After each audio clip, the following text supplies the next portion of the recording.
Hello, I'm Charlotte and this is Book Balance on Books and Bargains.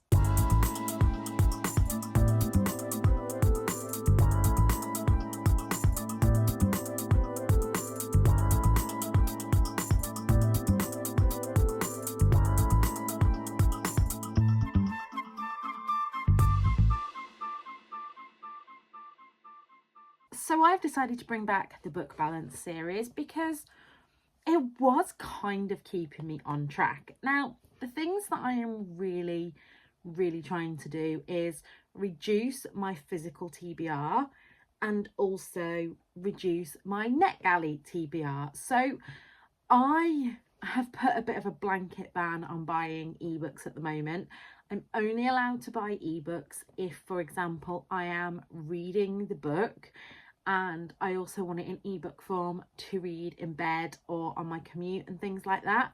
So it technically doesn't add to my TBR because if I'm buying an ebook, it's one that I already have the physical copy of. And I'm also really trying not to request on NetGalley because I have such a backlist to review on there. And I want to get up to that 80%. I'm nearly there, but I would like to get it up to 95% by this time next year, if possible. So with that in mind, let's get into Book Balance. So how this is going to work is every month I'm going to go through the books that have come onto my TBR this month, either gifted from publishers, accepted from NetGalley, books I've bought myself, secondhand or new, and then all the books that went off my TBR this month, either by reading, DNFing or unhauling, and then we'll see if they balance. I'm not going to roll these over month by month. I'm just going to balance them in the month. And if it doesn't balance, if I'm not at least at 0, then I have to unhaul books to make it balance. So that will give me a kick up the butt. So let's do May's balance. So in May, I accepted 3 books from NetGalley. So the first of these is The Funny Thing About Love by Tom Ellen. I really wanted to read that in May, as soon as it's out in July. And during June, I'm only reading queer books. However, didn't get round to it. I have talked about this book in my summer anticipated reads, so I'm not going to go into it too much here, along with another book that I accepted from NetGalley, and this is A Secret Cornish Wish by Ali McNamara. I then also got an email from Book Break that unfortunately I wasn't successful in getting a physical arc of Rewitched.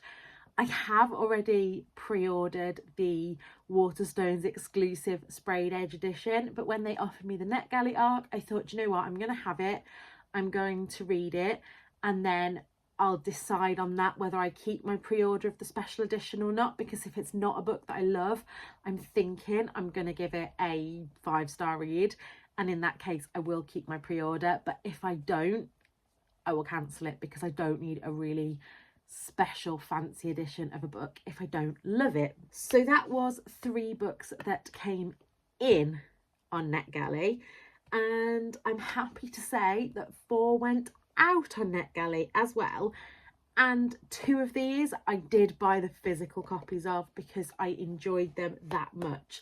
So the first one was a bit of a dud for me, actually. It was Bad Apple by Alice Hunter. Now, I've got Alice Hunter down as an author that I really enjoyed, but I have only read one other book from her, and that was The Serial Killer's Wife, which I remember enjoying a few years ago.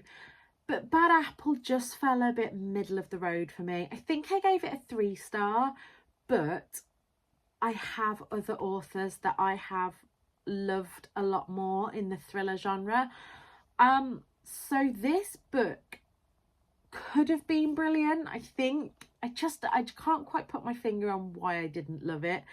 That it was 2 police officers that were married, and the female officer found a burner phone of her husband's, and from that knew that he was I was going to say a bad man, and that is true. She has accused him of this, and then she is the one that's sacked. So it was a really good look at how these kind of high profile things I think anybody out there that identifies as a woman will understand the kind of how scary our society is right now, that actually a lot of people within the police have committed horrendous crimes against women, and this book kind of looked at that. And while I think that the premise was good, I don't think it was quite executed well enough for me to really enjoy it. And so yeah, I read that one, but I'm on the fence about whether Alice Hunter's for me. I then DNF'd a book on NetGalley, and this was Out of Office by A.H. Cunningham. I requested this because this cover just looks absolutely stunning, but the book just didn't live up to it. I only got about 30% in, and the spice was up there, but the story was just really disjointed for me. We switched between the views of our two main characters, and every time it switched their view, it kind of jolted me back out the story. And there were a lot of characters introduced to us, a lot of things, and it just didn't quite work for me. Not saying that it's a bad book by any means, but it just, like I say, didn't work for me. But then two books that really did work for me, and you know that if I have gone from NetGalley to buy myself a physical copy, they must do. And the first one shouldn't have worked on paper, and this is The 710 Split by Carmen Lee. This is a small town America. I wouldn't call it enemies to lovers. Our two main characters were friends as children and sort of grew apart. Something happened and one moved school to a kind of posher school and then ended up bowling against her former teammate, but it wasn't fully explored. So I wouldn't say it's enemies to lovers, more friends to not friends anymore to lovers. But this was brilliant. Love the spice in this, love the sapphic romance. On paper it shouldn't have been my thing because I don't generally like American sports type romances, but their love for each other was just perfect. There was a lot of heavier topics in this one as well, such as grief, and it just, yeah, it was just 100%. I can see this. If you like Talia Hibbert's The Brown Sisters series, you will love this, and we are going to get more books following one of our main characters, Ava. Yeah, Ava's sisters. I think it's going to be a trilogy as well. First book I've read from Carmen Lee, and definitely won't be my last. And then a book that I probably should have left till last because I could talk about this till the cows come home was The Happy Hour by Cressida McLaughlin. Again, you know that Cressida McLaughlin is one of my Insta-buy authors, and I was a bit sceptical going into this one. Not that I wouldn't like it, I knew that I'd like it, but I didn't think that it would have quite the sparkle that her Cornish Cream Tea Bus series has, because I love that series. I love the community, and I think we're 8 books into that now, so I really feel like I'm coming home when I read it. But this one absolutely blew me away. It's set in London. It has an adopted character, which I don't think I've ever read before, apart from Far From the Tree. This book had me sobbing like a baby at points, and I think it's because I'm adopted. And I just really enjoyed, I mean, the community at the market. This was at Greenwich Market, and the community at the market were all fully fleshed out. I love the way that Cressida McLaughlin gets me to fall in love with the main characters, but also every single side character in this had a full story and a full personality of their own. I would love this to be a series. I would love to hear more about the side characters. But Jess and Ash's romance was also just perfect. It was falling in love 1 hour at a time. So Jess and Ash only have an hour on a Sunday before Ash has to go to another appointment that he doesn't want to tell Jess about. And yeah, the ending of this was just a proper kind of 90s rom-com finish. One thing that I did notice about this one is that I don't think there was any diet culture references, which I really appreciated. and I gave that 5-star, and I'm pretty sure that will be in my top books of the year. So then in May, I had 3 books sent to me by publishers. I'm being really, really picky about what books that I accept, and one was actually unsolicited, but this was, I think I've mentioned in one of my vlogs that I've been having a conversation with Sarah Jade from Books in the City, because they represent books such as my Heidi Swains, which I will be talking about shortly, and they sent me a little kind of welcome to Team Books in the City package, and one of the books that was in there was A Date with Destiny by Lucy Vine.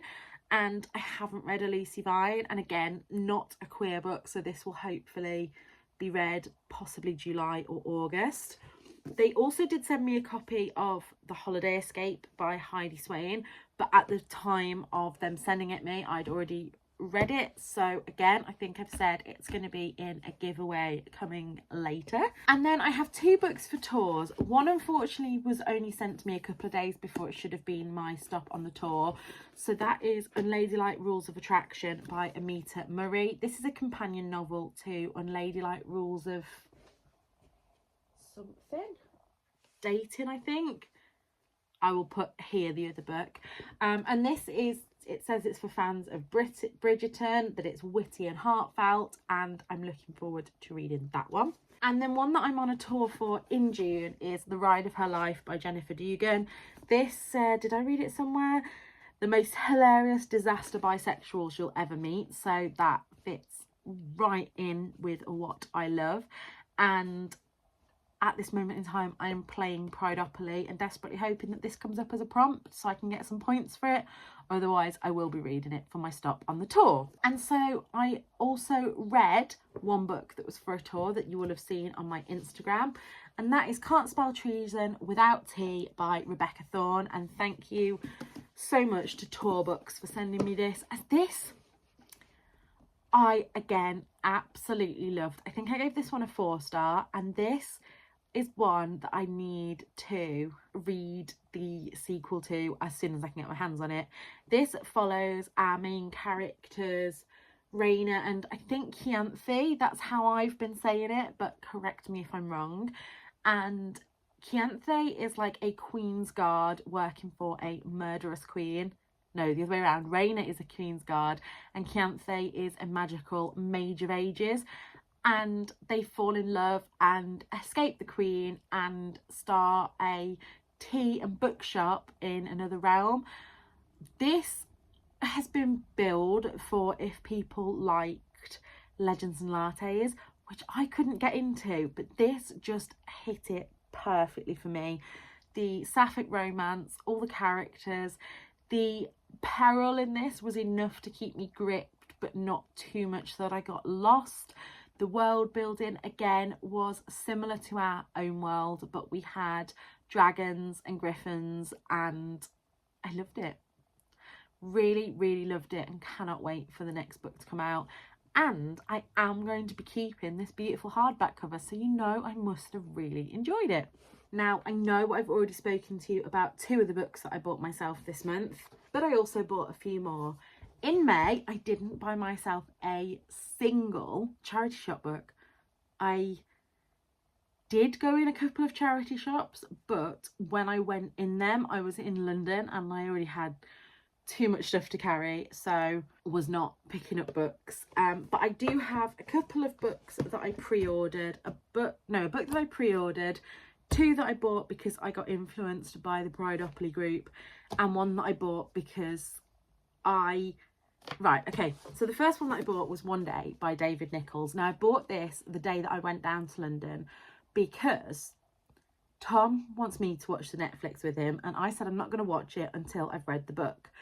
I started reading it, but I was also reading 7 or 8 other books at the time, and I just didn't find myself giving it my full attention. So I've put that down for now. It's not a DNF because I only got that far in. And I want to read this in July when I just have time to give to this. So that was one that I bought. And then we've been talking in the Prideopoly group about pansexual characters in books. And I've read a couple, but I couldn't think of any off the top of my head that I've got on my shelves already. Turns out I've got 3 or 4, but these came really highly recommended. So Who Could Love You Astor Price, which I think is a quite deep, dark YA book, and A Dark and Hollow Star by Ashley Shuttleworth, which doesn't that cover just look brilliant? And I think I was on the hype after just finishing Can't Spell Treason Without T, and definitely wanted sapphic fantasy in my life.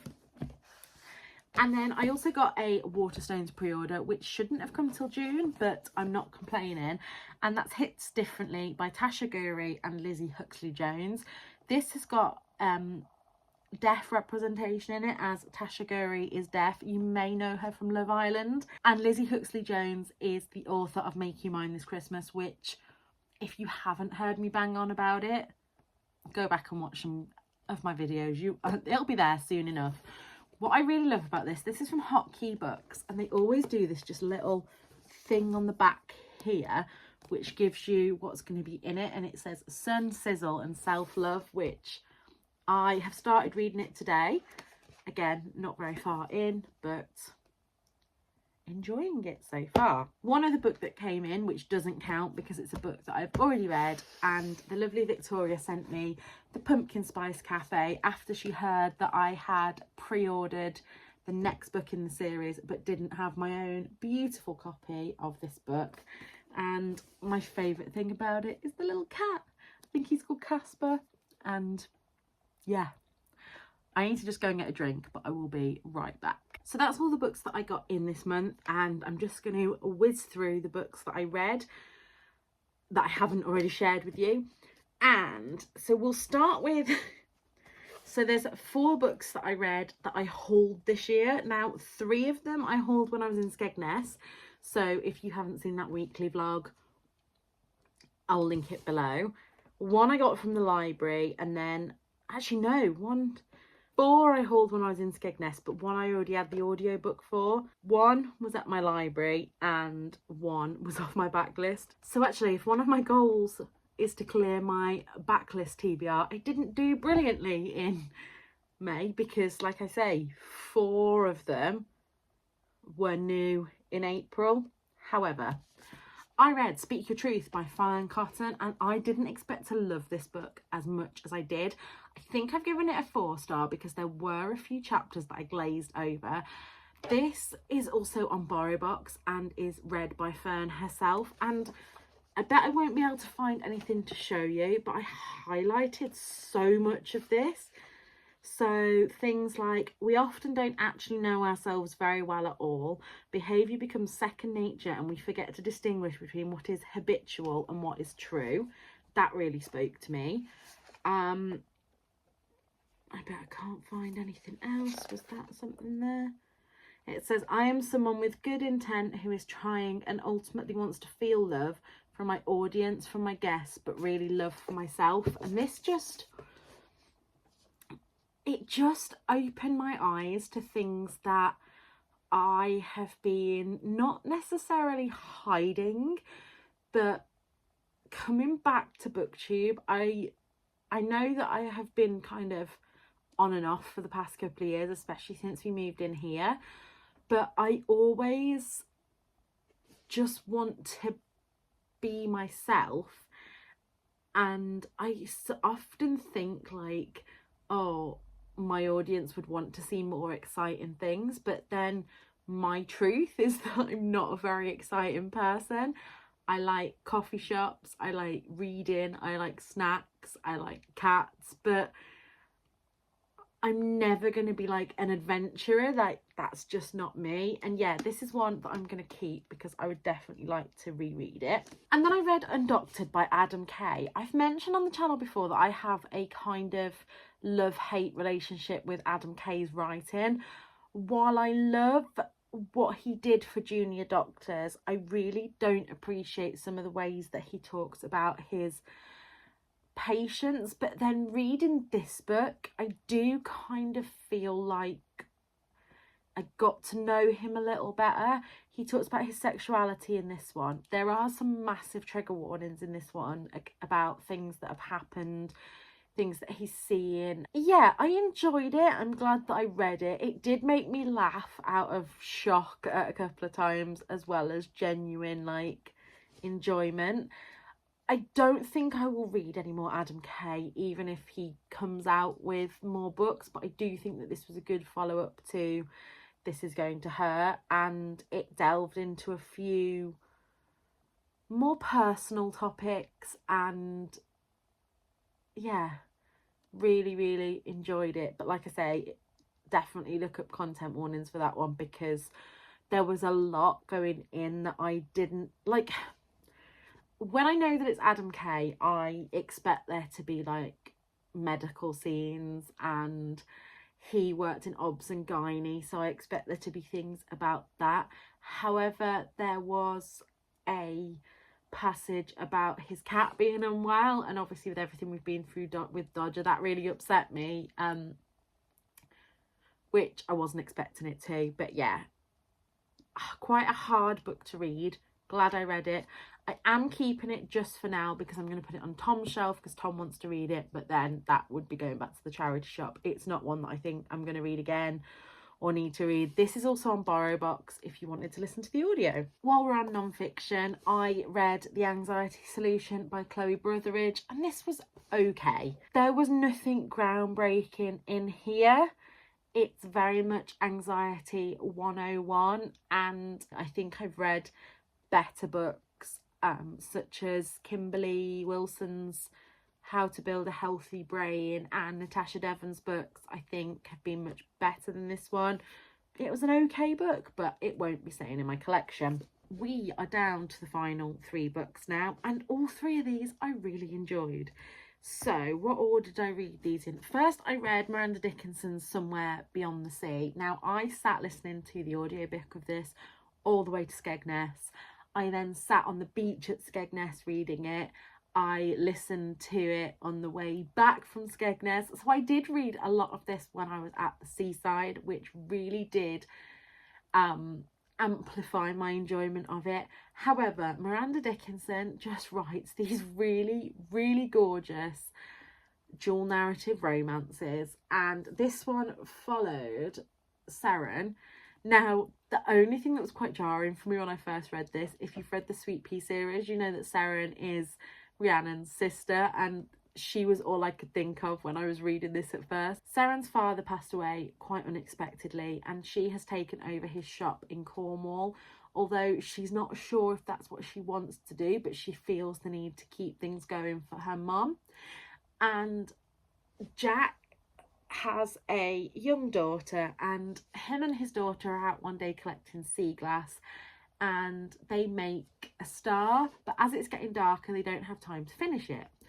Seren the next day is walking along and sees it, so she uses sea glass that she's been collecting because she makes sea glass jewellery to finish the star, and it really goes from there. It's such a beautiful book. They become on 2 different sides of a debate within the community without knowing that they're communicating to each other through this sea glass, and yeah, it's just a really beautiful book. Yes, I'm going to be keeping this one, and yeah, that is all I've got to say about that.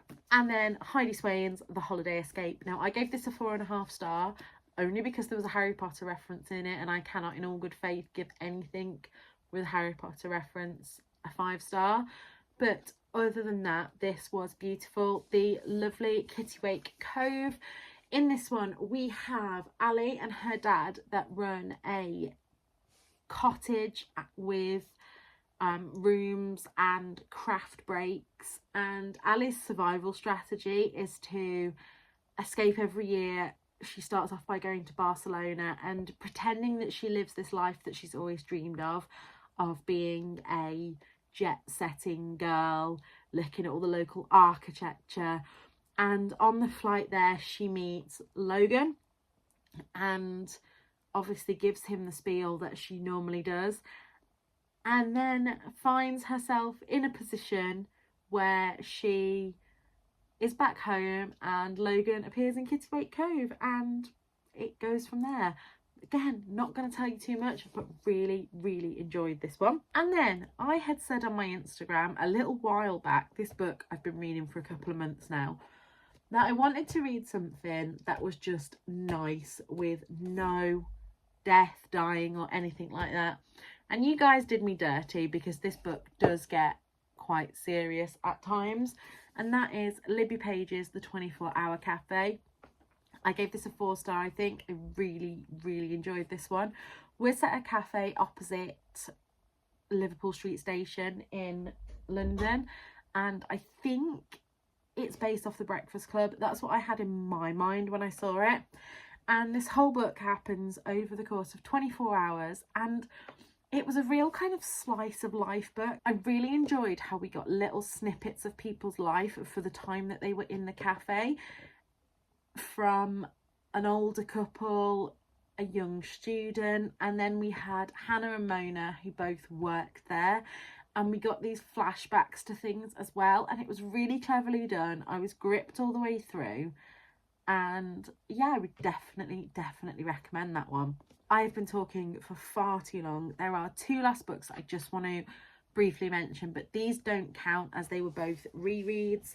But as you may or may not know, I am currently on a 6-week no spend. I am 2 weeks in and I have not broken it yet.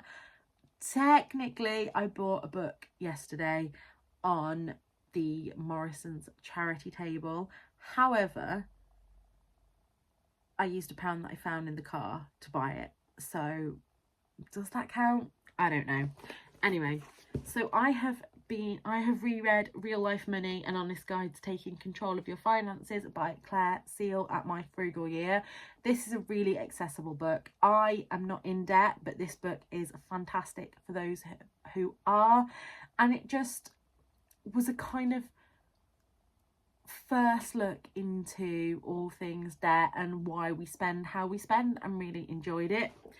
And then another book that I absolutely love and have reread a couple of times now is Casey Davis, How to Keep House While Drowning. I actually picked this up because when I was in Waterstones last month, they'd got paperback copies of this on the desk when I was paying for one day, and I was like, oh, that book's brilliant, I loved it. And she's like, oh, I've not heard anyone talk about it, so here is me talking about it to you guys. This is a really gentle approach to cleaning and organising, and it just clicked in my head. Like, I know that there's probably most of you watching this that just know how to keep a house clean and tidy and never get behind with it, and just it comes naturally, but it has never come naturally to me. And this book really let me let go of any moral judgments around it, and it's very good at looking at neurodivergent brains and also those living with depression. So if you do struggle with any of those things, I would highly recommend picking this up. So totting up my score there, I make that 10 books in that count and 11 books out that count, which means that we finish May on -1. So I don't have to unhaul any books in May. I hope you've enjoyed that. I know it's been a bit chaotic. I am now going to go and get Nana up from her nap and then sit and edit this and get it ready for you guys. Let me know below how your reading month went in May, and until next time, look after yourselves. Bye.